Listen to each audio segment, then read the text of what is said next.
સુરતમાં દર વર્ષે ખાડીપુરની સમસ્યાથી કાયમી નિરાકરણ માટે સ્થાનિકો લડી લેવાના મૂડમાં દેખાયા હતા। આજે જ્યારે બાઇક રેલી કાઢવાની હતી તે અંગે પોલીસ દ્વારા પરવાનગી આપવામાં ન આવતા કલેક્ટરને ઉગ્ર રજૂઆત કરવામાં આવી છે। છેલ્લા 7-8 વર્ષથી દર ચોમાસાના પ્રારંભ સાથે જ મીઠી ખાડીના નીચાણવાળા વિસ્તારોમાં ખાડીપુરનો ખતરો ઊભો થતો હોય છે। પરતપાટિયા અને મીઠી ખાડી વિસ્તારોમાં એક જ મહિનામાં આ વખતની સિઝનમાં 3 વખત ખાડીપુરના પાણી ભરાઈ જતા સ્થાનિકો હેરાન થયા છે। ત્યારે પરતપાટિયા અને આસપાસની સોસાયટીમાં સ્થાનિકોએ ભેગા થઈ એક રેલી કાઢવા અંગે આહવાન કર્યું હતું। જો કે વિશાળ બાઇક રેલીનું આયોજન કરવામાં આવ્યું હતું, પરંતુ સ્થાનિક પોલીસ દ્વારા રેલીના આયોજન અંગે પરવાનગી આપવાનો ઇનકાર કરી દેવામાં આવ્યો હતો અને આખા વિસ્તારમાં ચાપતો બંદોબસ્ત ગોઠવી દેવામાં આવ્યો હતો। આ વિસ્તારમાં છેલ્લા 35 વર્ષથી રહું છું। જ્યારે રંગદોડુ સોસાયટીમાં રહેતો હતો એ વખતે મગોબગા પંચાયત લાગતી હતી। અતિશય ભારે વરસાદ હોવા છતાં પણ એટલું પૂર નહોતું આવતું જે અત્યારે એકદમ સામાન્ય વરસાદમાં પૂર તરત મહિનામાં 2-3 વાર આવે છે।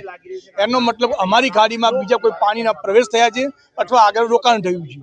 અમારે સરકારને એક જ કહેવું છે, ગમે તે કરો, એ વિષય તમારો જે અમારો સરકારનો વિષય નથી, આમ પબ્લિક સિવિલનો વિષય નથી કે શું આનું થયું છે એ જોવાની તકેદારી જવાબદારી સરકારની છે। તો તમે જુઓ કે ત્યાં શું થયું છે અને એને દૂર કરો, અમારો ખાડી પૂરનું નિવારણ લાવો, અમારે ખાલી એટલું જ જોઈએ છે। સરકાર સાથે અમારે બીજો કોઈ વિરોધ છે નહીં, ખાલી અમને જે તકલીફ પડી રહી છે એનું નિરાકરણ કરી આપો અમને। એ રેલીનું અમે 2 દિવસમાં નક્કી કર્યું હતું, પરંતુ પોલીસ સરકારનું કહેવું એવું હતું કે ભાઈ આટલા ટૂંક સમયમાં તમને પરમિશન નહીં મળી શકે, એટલે તમે અત્યારે જે આવેદનપત્ર જ્યાં આપવાના હોય ત્યાં સોસાયટીના આગેવાનો જઈને આપી આવો, ત્યાર પછી આગળ વિષયમાં તમે રેલીનું આયોજન કરી શકો છો પાછળથી। સ્થાનિકો ખાડીપુરના નિરાકરણ માટે આ બાઇક રેલી દ્વારા કલેક્ટરને આવેદનપત્ર પાઠવવાના હતા, પરંતુ રેલીનું આયોજન રદ કરવામાં આવ્યું હતું અને સોસાયટીના પ્રમુખો અને આગેવાનો દ્વારા કલેક્ટરને આવેદનપત્ર પાઠવી રજૂઆત કરવામાં આવી હતી। રેલીનું દરેક જગ્યાથી પરમિશન મળી ગઈ હતી, પણ કાલે રાતે ફોન આવ્યો ગોડાદા પોલીસ ચોકી, અમે મળવા ગયા એટલે એમાં ડીસીપી સાહેબને એવું કહેવું હતું કે તમે આ પરમિશન છે તમારે અમારું થોડું અઠવાડિયું લાગે આનું પરમિશન તમને બીયુસી માટે આપવા માટે, તો આ તમારે સાથે એક સાથે 150-200 બાઇક લઈને જાઓ તો ટ્રાફિકનો સોલ્યુશન થાય, એટલે અમારે એનું આખું વસ્તુ જોવું પડે અને પછી તમને આપવી પડે, એટલે તમે આ વસ્તુ અત્યારે કેન્સલ રાખો રેલીનું। જો તમારે 10-15 જણા જઈને આપવું હોય આવેદનપત્ર તો તમે આપી શકો છો, એટલે પછી અમે આવેદનપત્ર 10-15 જણા અત્યારે જઈ અને આપવાના છે અત્યારે।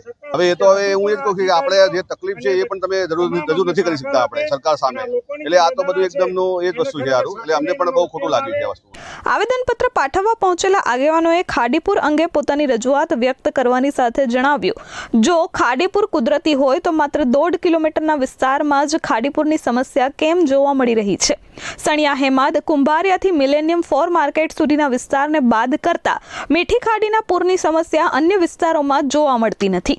સ્થાનિકોએ જણાવ્યું હતું કે જો ખાડીમાં પાણીનું પ્રમાણ વધે તો બારડોલી ડુમ્મસ સુધીના વિસ્તારોમાં પણ ખાડીપુરની સમસ્યા જોવા મળી શકે છે, પરંતુ વાસ્તવિકતા કંઈક અલગ જ છે અને માત્ર 1.5 કિલોમીટરમાં જ ખાડીપુરની કાયમી સમસ્યા જોવા મળી રહી છે। આ પરિસ્થિતિમાં ખાડીપુરના કાયમી સમસ્યાના નિરાકરણ માટે આગેવાનો દ્વારા ઉગ્ર રજૂઆત કરવામાં આવી હતી।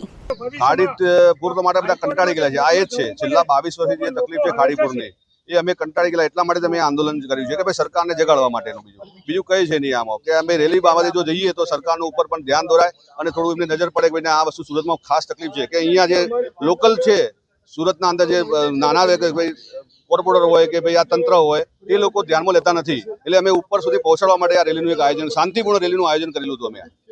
Bureau report S24 news Surat.